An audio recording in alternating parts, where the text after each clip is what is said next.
This is our homily for Sunday, November 17th, the 33rd Sunday of Ordinary Time.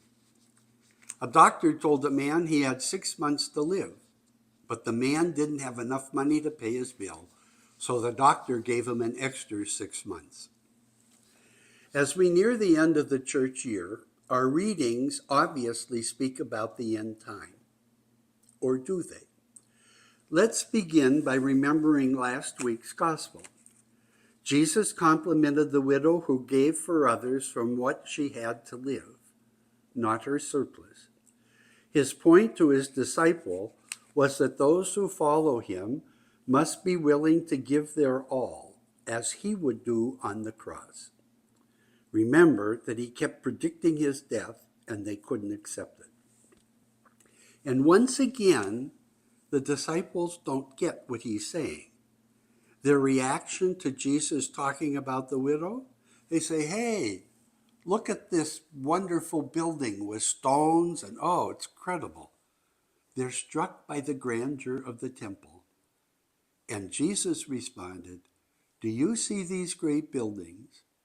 There will not be one stone left upon another that will not be thrown down. They asked when this will happen, and the gospel that we just heard is part of the response of Jesus to that question. He is telling them that they will be alive when the temple is destroyed.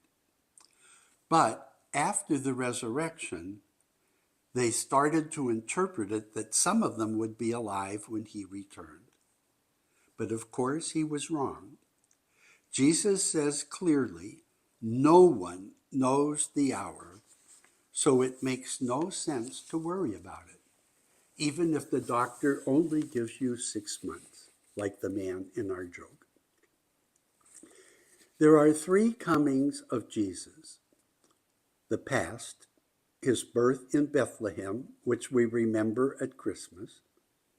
The future, his coming in glory at the end of time, which we remember in the Feast of Christ the King, which ends the church year and which we will celebrate this coming weekend. But between those 2 events is the huge present. And Christ is coming to us each day through the people and events around us. And he wants us to bring Christ to others today, now, here, in Wauwatosa or wherever we are, by how we live our lives. That is what is important, not when the end of time or our life will be. Christmas time, our celebration of the first coming, is very short. Christ the King, our focus on his final coming, is only one day. But there are 34 Sundays of ordinary time when we're learning how to help Christ coming now, here, in the present, where we are. Some examples of what we've heard over these Sundays. Blessed are the poor in spirit. Our focus can't be on things. Blessed are those who show mercy.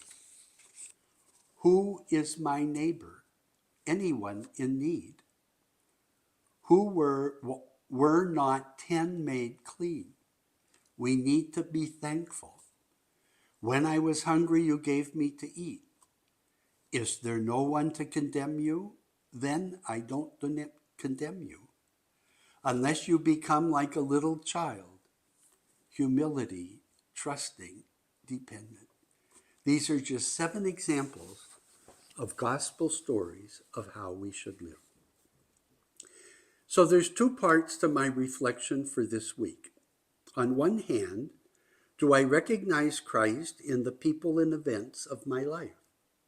Do I take time to listen to how he speaks to me? And on the other hand, do I bring Christ into this world by my presence and actions? Can others see Christ in me? Do I allow the challenges of the gospel to help me live in such a way that the kingdom of God is coming here and now? How can I do better? I end with a true story. One day, a second grade religion teacher began her class about Jesus. She said, "I want to describe a person you must meet. He's the nicest person you could ever imagine. He's caring and can always be counted on to assist in any way at all times. He never judges and is always ready to forgive. All you need to do is ask." As the teacher was speaking, a little girl in the back began to wave her hand. But before the teacher could recognize her, excitement got the best of her and she burst out, "I know who you're talking about. He's my neighbor John next door." Would anyone say that of us? If we are attentive to Christ's coming each day, both to us and by living in a way that we are bringing him to others, we won't have to worry at all about the end times of our own life or of the world. We will be ready. God bless.